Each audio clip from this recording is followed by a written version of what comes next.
They told me to leave, a place that had been my safe haven for years. My family, the people I loved most, asked me to walk away from everything. But instead of running, I took control, bought the house, and turned it into something nobody saw coming. What happened next? A complete transformation, not just of a house, but of my life. This is the story of how I rebuilt from rejection, turned pain into purpose, and created a sanctuary for myself and for others. I stood in the doorway, my hand hovering over the doorknob, not quite willing to step inside. The sound of the wind outside, howling against the windows of the vacation home, seemed to mirror the storm brewing inside me. This was supposed to be my haven, the place I came to escape, to recharge. Yet now, it felt like the walls were closing in on me. My parents had asked me to come here today. No, they'd told me to come, but their message had been clear. This was not a visit. This was an ultimatum. I took a deep breath and stepped inside. The air smelled like pine and wood, the familiar scent of the old place that had seen so many of my childhood summers. I had spent countless hours here, building sandcastles on the beach, running through the woods with my siblings, talking late into the night with friends I no longer spoke to. And now, I was standing in the very same house, my feet rooted to the same floor that had always felt like home. Yet the walls seemed distant now. The warmth I once felt was replaced by something colder, something unsettling. They were waiting for me in the living room. My mother, her hands folded neatly in her lap, her eyes betraying no emotion, and my father, staring at the fire as if it could provide the answers he wasn't ready to say. I felt a tight knot form in my stomach. "Sit down, Lena," my mother said, her voice steady, but there was an edge to it, something I hadn't heard in years. I lowered myself onto the couch, the cushion sinking beneath me like a heavy weight pressing down on my chest. "Is everything okay?" I asked, the question slipping out almost automatically. Of course, everything wasn't okay. Nothing had been okay for a long time, but I was hoping, maybe naively, that they'd surprise me, that they'd tell me this was a mistake, that I wasn't really about to lose everything that had once meant so much to me. My father finally spoke, his voice slow and deliberate, a tone I knew all too well. It was the one he used when he was trying to control the situation without letting his emotions get the better of him. "We've decided it's time for you to leave," he said. The words landed like a slap to my face, but I didn't flinch.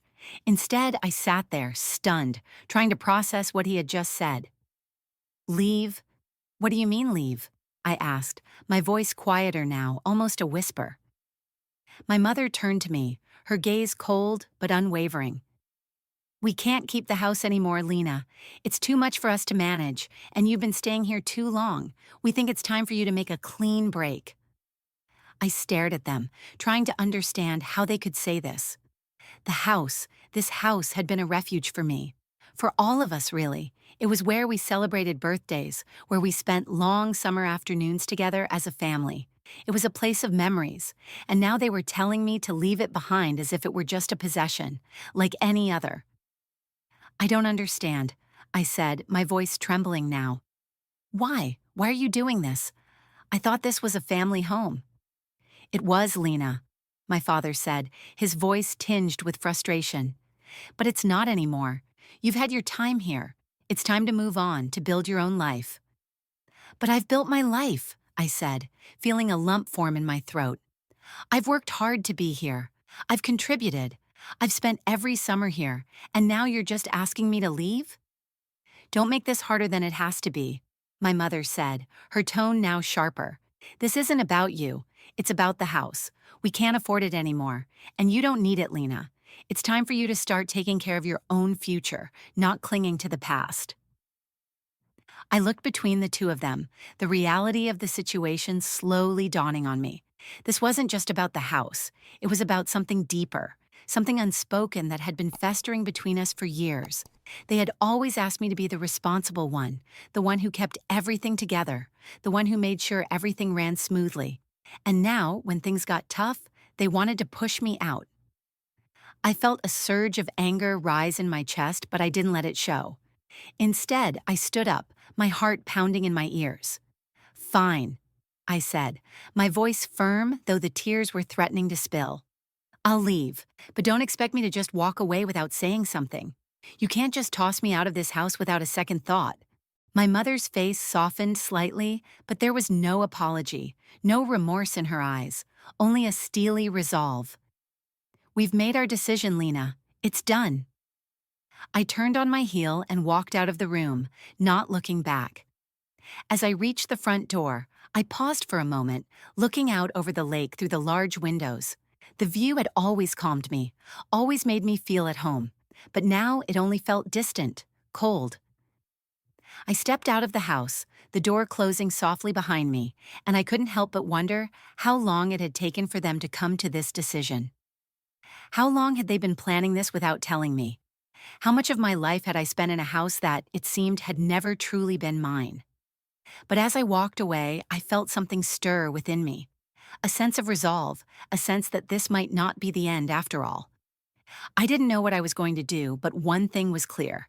I wasn't going to let them take this from me, not without a fight. The drive home was a blur of frustration and confusion. My hands gripped the steering wheel tightly as I navigated the winding roads leading away from the vacation house. But I couldn't shake the feeling that something had snapped.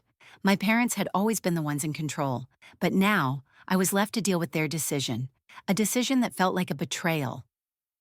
Every inch of the road I drove felt longer, like I was being pulled further away from the person I used to be, the person they expected me to be.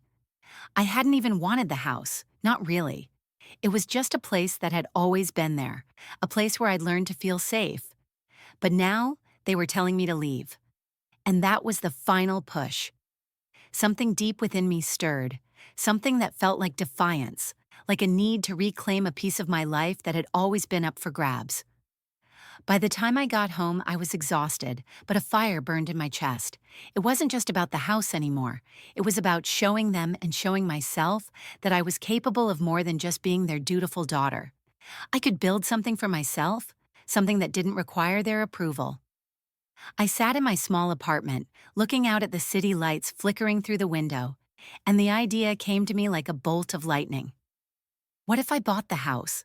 What if I turned it into something that was mine? Truly mine. I didn't want it to be just a place for vacations. I wanted it to be something I could shape, something I could own. The thought sounded crazy. It seemed irrational, maybe even impulsive. But as I sat there in silence, I felt the weight of my decision forming. I could buy the house. I had the resources. I had the drive. But what would I do with it? That was the question. What if this wasn't just about keeping the house for the sake of holding on to the past, but about creating something new, something bigger than just a property? What if it could become something that reflected who I had become over the years? A place of retreat, a sanctuary, a space where people could come to unwind, to heal, and to connect with nature. I picked up my phone, hesitated for a moment, and dialed the realtor who had once worked with my parents when they had bought the property. I didn't know if I was making the right choice, but I had to try. The next morning, I walked into the realtor's office, my heart racing as if I were about to jump off a cliff. The idea had settled into my mind overnight, and now I was committed to making it happen. The realtor, an older woman named Janice, greeted me warmly. She'd known my family for years, and I had seen her around the vacation house enough times to feel a sense of familiarity. But today, I wasn't here as their daughter. I was here as someone who wanted control over her own future. "I'm interested in buying my parents' vacation home," I said, my voice steady but unsure. Janice looked at me with raised eyebrows, a question in her eyes. "Are you sure about this, Lena? I mean, your parents haven't exactly been the most open about their intentions. This could get complicated." "I'm sure," I said, meeting her gaze. "I know it's a strange request, but I want to make it mine. I don't want to lose it." She paused for a moment, then nodded slowly. "All right, I'll help you get started. It might take some time, but we can make it happen." The process was anything but smooth. First, I had to convince the bank that I was capable of financing such a purchase. Then, there was the paperwork, the endless forms, legal jargon, and negotiations with my parents' attorneys. They were more than hesitant to sell it to me, even after everything that had happened. At first, they didn't take me seriously. It wasn't until I put in the offer that they began to understand how determined I was. but my resolve only grew stronger. I had spent too long in their shadow, too long following their rules, always trying to live up to their expectations. This was my time. This was my chance to prove that I could take something I had once been told to leave behind and turn it into something that was uniquely mine. Weeks passed, and slowly, the legalities and negotiations began to work themselves out. The house was mine, and with it came not just a physical space, but a vision for what I could create. A retreat, a sanctuary where people could come to rediscover themselves, to escape the pressures of the world. I threw myself into the project with everything I had. I contacted contractors, designers, and landscapers. I spent hours researching wellness retreats and what made them successful. I wasn't just going to make this place into a vacation house. I was going to create something that would offer a reprieve from the chaos of everyday life. A space where people could focus on their well-being, their peace, their mental and emotional health. The house began to take shape in a way I had never imagined. What had once been a symbol of rejection was now becoming a manifestation of everything I had worked for, everything I had fought to achieve. It was mine, and it was becoming something powerful, a retreat not just for guests, but for me too. I worked tirelessly, making decisions about the design, the atmosphere, the tone I wanted to set. Each choice, from the colors of the walls to the type of furniture, was made with intention. This place wasn't just about escaping. It was about healing, about creating a sanctuary where people could come and reconnect with themselves, with nature, with peace. It was becoming a part of me, and I was becoming a part of it. The transformation wasn't just about the house. It was about me, taking back what had always been mine, my independence, my strength, my future. In a way, buying the house and turning it into a retreat was a metaphor for my own journey. I had been told to leave, but instead of walking away, I had taken control. I had turned rejection into creation, loss into opportunity, and for the first time in my life, I wasn't just surviving, I was thriving. The vacation home was no longer just a place where memories lived. It was a space where new ones would be made. My parents may have told me to leave, but I had taken that step for myself. Now, I was building a future that belonged to me, and it felt good. As weeks passed, I found myself immersed in the transformation. The vacation house, which had once felt like an anchor weighing me down, was now my greatest asset. It was a blank canvas, a place to start over, to rebuild not just the house, but myself. Every decision I made, every change I oversaw, felt like I was putting my stamp on the world, a world where I wasn't just the daughter, the one they expected to help, the one who followed orders. Now, I was the one calling the shots. The house needed work, a lot of it. The kitchen, once charming, was outdated, its wood cabinets yellowed and warped from years of humidity. The living room, too, was cluttered with furniture that looked like it had been chosen for comfort rather than style. The space didn't reflect the vision I had in my head, an oasis, a sanctuary for those seeking peace and reflection. I hired a team of designers and contractors who would help me make the vision a reality. But every step of the way, I was deeply involved, from choosing the tiles for the bathrooms to selecting the fabrics for the lounge chairs that would line the sunroom. It was exhilarating, exhausting, and incredibly rewarding. I decided to keep the house's natural charm, but infused it with a modern, minimalist design. Clean lines, light colors, natural materials. The walls were painted in soothing earth tones, soft greens, warm neutrals, and a rich, deep blue in the master bedroom. The floors were stripped and polished to a shine, giving the house a fresh, open feel. I knew that every detail had to evoke a sense of calm, of peace. People needed to step into this space and feel like they could breathe. But there was something else I wanted to add, something that would distinguish this retreat from any other. I didn't just want it to be a beautiful space, I wanted it to be a place where people could heal. I began researching wellness practices, talking to yoga instructors, meditation guides, and chefs who specialized in clean, nourishing food. I wanted to offer more than just a getaway. I wanted to create an experience that would rejuvenate both the body and the mind. The retreat started to take shape. The garden was transformed into a sanctuary of its own. I hired a landscaper to design a space that felt like a natural extension of the house. A Zen garden with stone paths winding through clusters of lavender, tall grasses, and lush, leafy trees. There was a small koi pond adding a calming presence of water and a fire pit for evening gatherings. In the center of the property, I planted an herb garden where guests could pick fresh ingredients for their meals. The idea was simple. Everything that made this retreat special had to reflect the harmony of nature.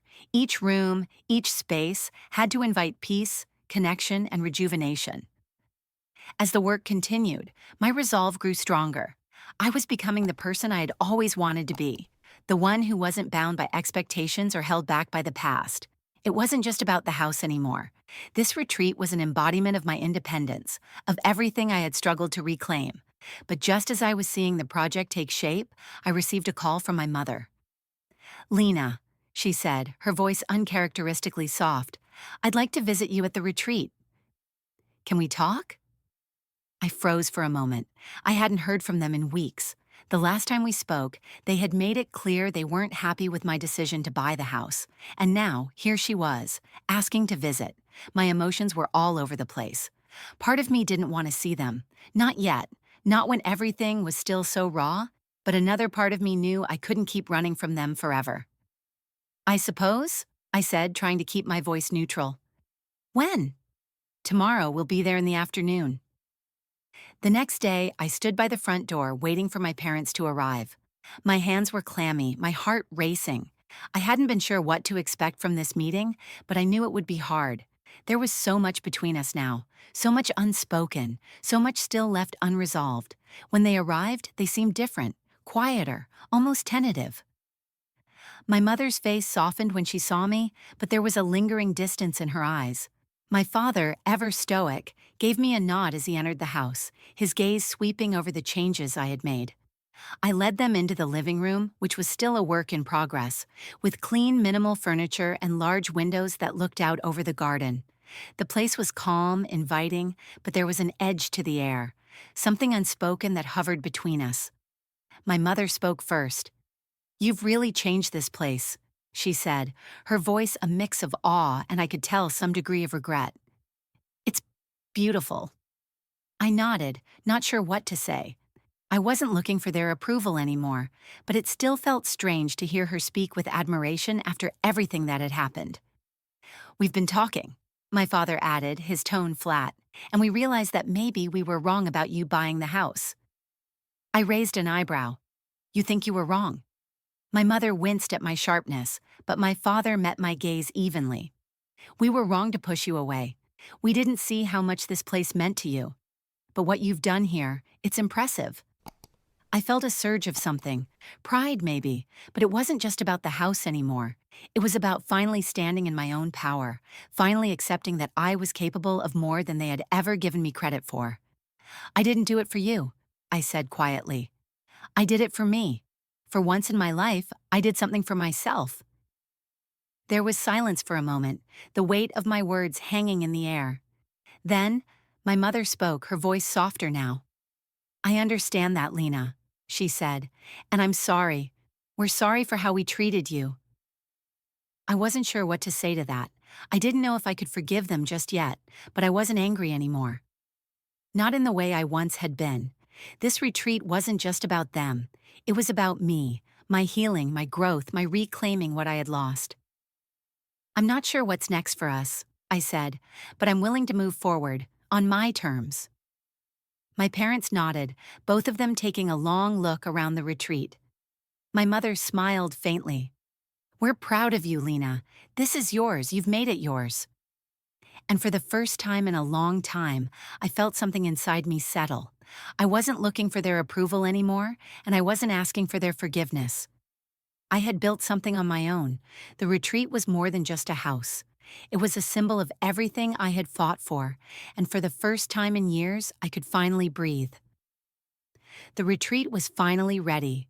The renovations were complete, the garden was blooming, and the yoga studio I had added to the back of the property had a peaceful, sun-drenched aura. Everything was in place, but the most exciting part was about to begin. The first guests would be arriving in a few days. The place that had once been a symbol of familial division and rejection was now a sanctuary, a space where people could come to unwind, to connect with nature, and to heal. I had always imagined the retreat would be an extension of my own journey, a place that not only reflected my physical transformation, but also my emotional and spiritual rebirth.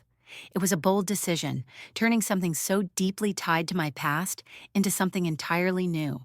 But as I sat in the quiet of the living room, the space now filled with calming scents of lavender and sage, I realized that this was just the beginning. It wasn't about just offering a beautiful space, it was about creating an experience. I wanted to help people find peace. I wanted them to feel the way I had started to feel. Grounded, empowered, and connected to something greater than themselves. This wasn't just a business venture, it was my way of giving back, of creating a legacy that was mine and mine alone. The first guests were a small group, a mix of individuals and couples looking for a weekend retreat to unwind and recharge. I had planned everything meticulously. The schedule was filled with yoga, meditation, outdoor activities, and healthy meals. I had also brought in a local chef to prepare organic, plant-based dishes, focusing on healing through food. When the guests arrived, they seemed uncertain at first, some still caught up in the rush of their daily lives, eyes scanning the surroundings, trying to relax into the space. I greeted them with a warm smile, welcoming them to what I hoped would be a transformative experience. The first few hours were filled with introductions and settling in, and then we gathered for the first meditation session. The yoga instructor, Maya, guided us through deep breathing exercises, the sound of wind chimes and the rustling of leaves outside the windows, providing a gentle soundtrack to the session. As I watched the group settle into the rhythm of the session, I felt a deep sense of pride. This was what I had created. This was the place that was going to change lives. Throughout the weekend, I noticed the shift in the energy of the guests. By the second day, people began to open up, sharing their thoughts and emotions during group activities. There were moments of vulnerability, moments of joy, and moments of stillness that were both moving and profound. The house, once a symbol of rejection and disappointment, had become a beacon of hope and renewal. By the end of the weekend, everyone left feeling lighter, more connected to themselves and to each other. They spoke about the retreat as if it were a sanctuary, a place they would return to. And for the first time since I had bought the house, I felt a deep sense of fulfillment. This was more than just a business. It was my way of proving to myself that I could turn pain into purpose, that I could transform a place of hurt into something meaningful. The feedback was overwhelmingly positive, but more than that, it was personal. One guest, a woman named Sarah, came up to me before she left and said, "I came here broken, Lena. But now I'm leaving with a sense of peace I haven't felt in years. You've created something truly special." Her words stayed with me long after the last guest had left. It wasn't about the money or the accolades or even the success of the retreat. It was about the impact it had on others. It was about showing them, and myself, that healing was possible, that transformation was possible, and that we could all rebuild from the past. As I stood in the garden that evening, watching the sunset paint the sky with hues of pink and orange, I reflected on everything that had led me here. The years of being pushed aside, the battles I had fought with my parents, the quiet resilience that had pushed me to create something from nothing. The retreat was no longer just a business venture. It had become a part of who I was, an extension of my journey, my growth, my self-acceptance. I had reclaimed what was once taken from me. The vacation home, once a symbol of rejection, was now a place of healing and renewal. And as I watched the last light of day fade into twilight, I realized something profound. I had finally found the peace I had been searching for all along, not in the approval of others, not in the expectations placed on me, but in my own strength, my own resilience, and the beauty I had created with my own hands. As the weeks passed, the retreat grew, attracting more guests from around the country. It wasn't always easy. There were still moments of doubt, times when I questioned whether I was doing enough, whether I had truly succeeded in creating the space I had envisioned. But each time I saw a guest leave with a sense of gratitude, a sense of renewal, I was reminded why I had done this in the first place. I wasn't just helping others, I was helping myself too. The place had become more than just a retreat. It had become a reflection of who I was, who I had become, and the woman I was still becoming. The journey hadn't been easy, but it had been worth it. And now, as I stood at the entrance of the retreat, watching a new group of guests arrive, I knew that this was just the beginning. This was my legacy, one built from the ashes of rejection, turned into something beautiful, something lasting. I had rebuilt the house, but more importantly, I had rebuilt myself. And that I realized was the greatest transformation of all. Months had passed since I opened the retreat, and with each guest that left, I felt more confident in my decision. The transformation of the house was not just physical, it was emotional. I could feel it in the walls, the spaces, the air. It was no longer just a home to memories of past rejection, it was now a haven for healing. The retreat had taken on a life of its own, and with each passing week, it seemed to grow stronger. But as much as I had embraced this new chapter, the past was never far behind. It lingered in the corners of my mind, especially when I heard from my parents. For the longest time, they had kept their distance, only contacting me when absolutely necessary. But that changed when my father called me one evening, the familiar ring of his voice filled with an unfamiliar tone. "Lena," he said, his voice strained, "we need to talk." My first instinct was to ignore the call.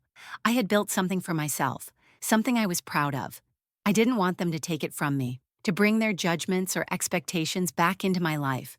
But curiosity and a bit of guilt compelled me to pick up. "Hello," I answered, keeping my voice even. "We'd like to visit the retreat. We've been talking about it, and we want to see what you've done with the place," my father said.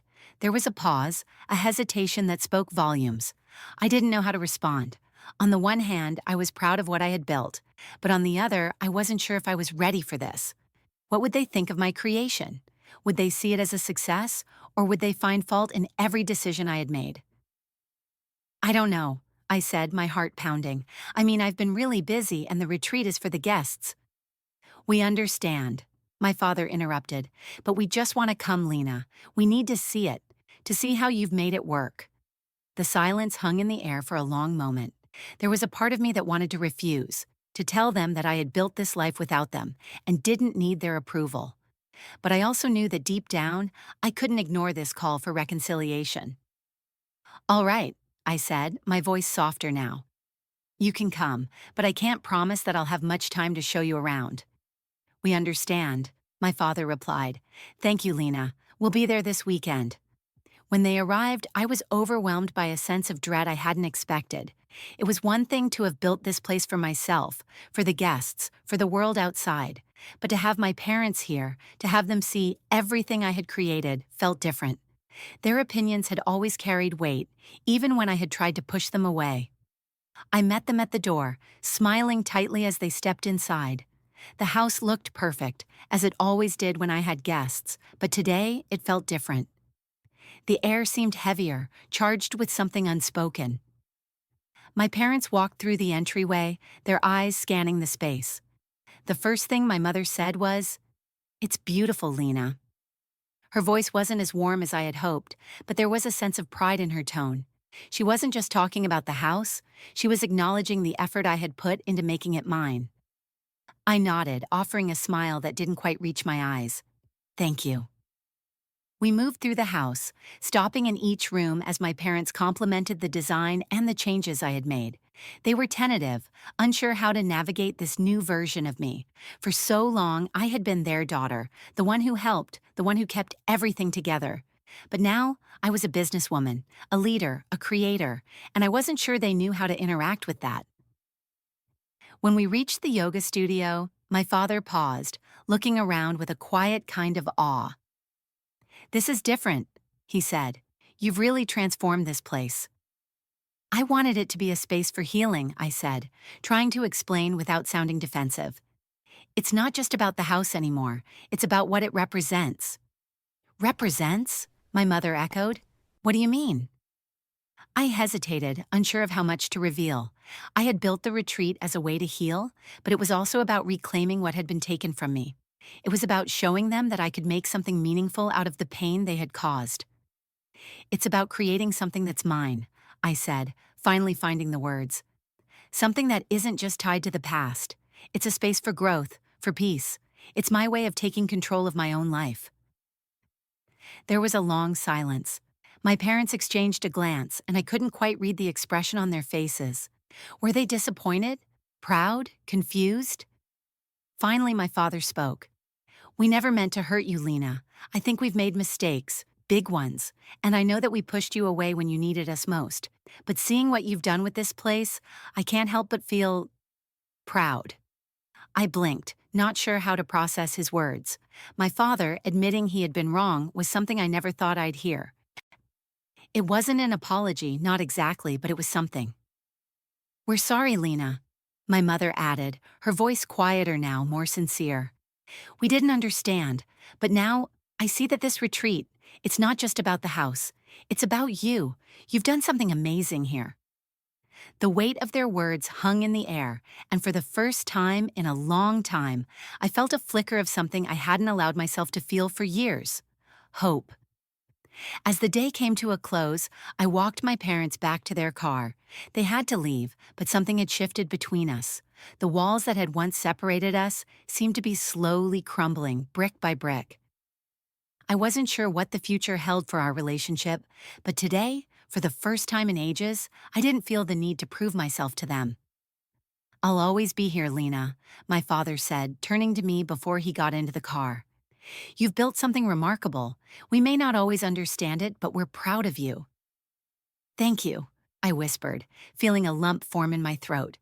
For the first time in my life, I felt seen, not for what my parents wanted me to be, but for who I was becoming. As their car drove away, I stood at the gate, watching them disappear into the distance. A strange sense of peace settled over me. I wasn't sure what would happen between us in the future, but today, I knew I had made the right choice. This retreat wasn't just a place for others to heal, it was a place for me to heal too, and that, in itself, was enough.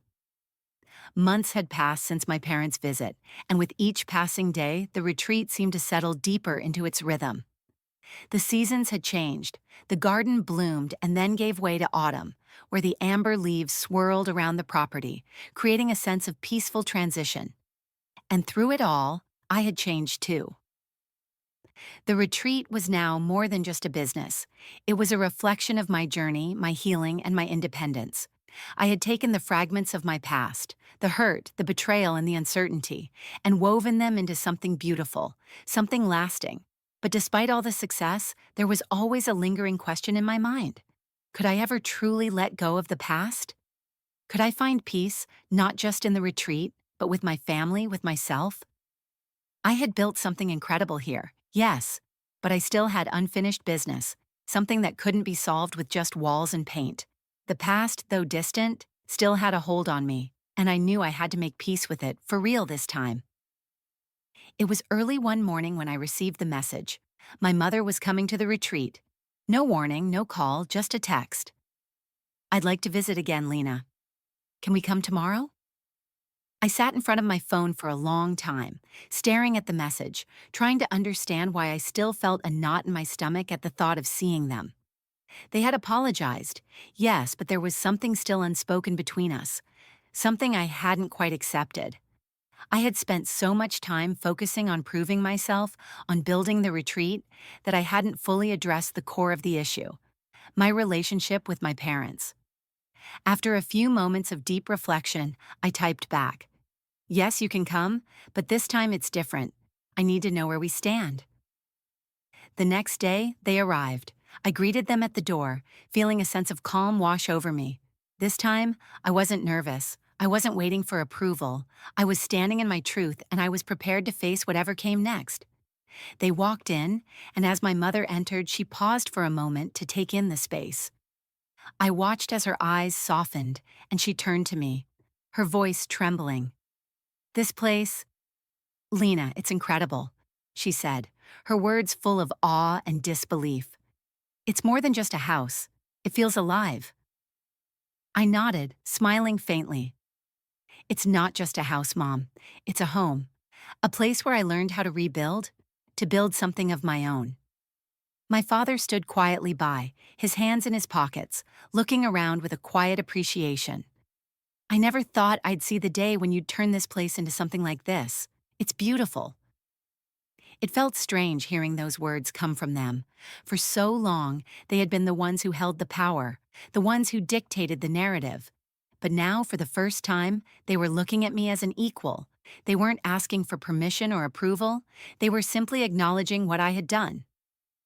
"I'm glad you like it," I said, "but there's something I need to talk to you about."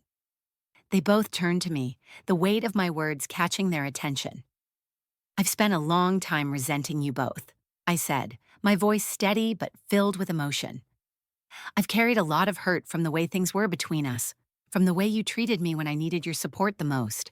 I built this retreat as a way to prove something to myself, but it was also a way to heal." My mother's face softened and she stepped forward. "Lena, we know we've hurt you. We've made mistakes, and I'm sorry. We didn't understand how much we had been pushing you away until it was too late. But we want to be part of your life again. We want to make things right." The sincerity in her voice hit me harder than I expected. I had always thought that healing meant cutting them out completely, distancing myself from the family that had caused me so much pain. But standing there, facing them now, I realized that maybe healing wasn't about walking away. It was about finding a way to move forward together, on my terms. "I'm not sure what that looks like," I said quietly, my eyes on them both. "But I'm willing to try. I'm not asking for perfection. I'm asking for honesty. For us to be a family again, but a family that respects each other's boundaries." My father nodded slowly. "We can do that, Lena. We'll do whatever it takes." For the first time, I saw them not as the parents who had held me back, but as people who were willing to acknowledge their mistakes and make an effort to repair what had been broken. And for the first time in years, I realized that the past didn't have to define us. We could move forward, together, but it had to be on my terms, and that, in itself, was the greatest gift I could give myself. As the days passed, things slowly began to change between us. My parents started visiting more regularly, not just as guests, but as part of my life again. We spent time talking, sharing meals, and even working together on small projects for the retreat. The tension that had once marked our relationship began to dissipate, replaced by an understanding and respect that hadn't been there before. The retreat, once a symbol of my independence, had also become a symbol of reconciliation. It was a place where I had learned to heal, to let go, and to move forward, not just from the past, but from the weight of resentment I had carried for so long. I had created something beautiful from pain, and in doing so, I had created space for forgiveness. As the first year of the retreat came to a close, I stood at the entrance watching the final guests of the season leave. The sun was setting, casting long shadows over the garden, and I felt a deep sense of gratitude. This place had become everything I had dreamed of, a sanctuary for others, a place where they could reconnect with themselves. But it had also become my sanctuary, a place where I had finally found peace with my past. I looked out over the retreat, taking in the serenity that surrounded me. The house, the garden, the energy of the land itself. It all felt like it was mine, not just physically, but emotionally. I had taken control of my story, of my future. And in doing so, I had created a legacy that wasn't just built on the past. It was built on the strength I had found within myself. And as I stood there, watching the last light of day fade into the night, I realized that the greatest transformation of all wasn't just in the house, it was in me, and that I knew was only the beginning.